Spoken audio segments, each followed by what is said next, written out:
Welcome to our कहानी and quotes YouTube channel में। दोस्तों, आज की इस वीडियो में हम गौतम बुद्धा मोटिवेशनल स्टोरीज पुत्र को बचाने के लिए बुद्ध के पास पहुंची महिला के बारे में जानेंगे, जो आपकी जिंदगी को पूरी तरह बदल देगी। दोस्तों, कहानी एंड कोट्स चैनल पर पहली बार आए हैं तो चैनल को सब्सक्राइब, लाइक, शेयर और कमेंट्स अवश्य करें। चलिए दोस्तों, वीडियो को शुरू करते हैं। महात्मा बुद्ध की सीख। एक बार गौतम बुद्ध के पास एक स्त्री आई और विलाप करने लगी कि सांप के काटने से उसके पुत्र की मृत्यु हो गई है। स्त्री अपने इकलौते पुत्र को जीवित कराने के लिए बार बार उनसे विनती कर रही थी। गौतम बुद्ध ने उससे प्रश्न किया, क्या तुम नहीं जानती कि इस संसार में जो भी जन्म लेता है उसका एक दिन अंत होना निश्चित है?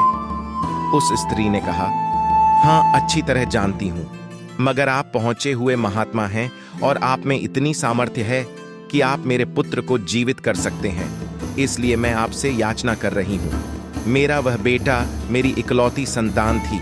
मैं आपसे उसके जीवन की आस लेकर आपके पास आई हूं, मगर आप तो मुझे उपदेश दे रहे हैं। यदि आप उसे जीवित नहीं कर सकते तो कृपया साफ साफ बता दें। गौतम बुद्ध ने जान लिया कि पुत्र वियोग में शोकमग्न इस स्त्री को समझाना कठिन है। उन्होंने कहा, ठीक है, मैं तेरे पुत्र के लिए प्रभु से प्रार्थना करता हूं, मगर तुझे इसके लिए किसी घर से राय लेकर आना होगा।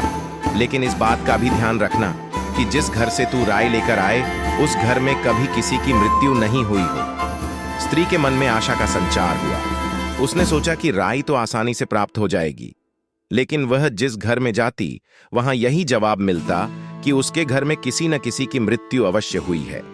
वह बेचारी थक गई, लेकिन किसी भी घर से राय नहीं मिली।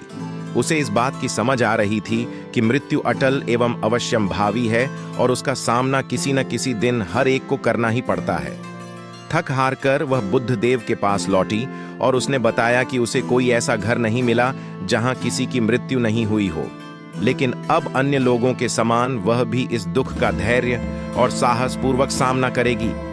तब महिला हो को बुद्ध के वचन समझ आए और उस महिला ने फिर बुद्ध से संन्यास लिया और मोक्ष की राह पर चलने लगी।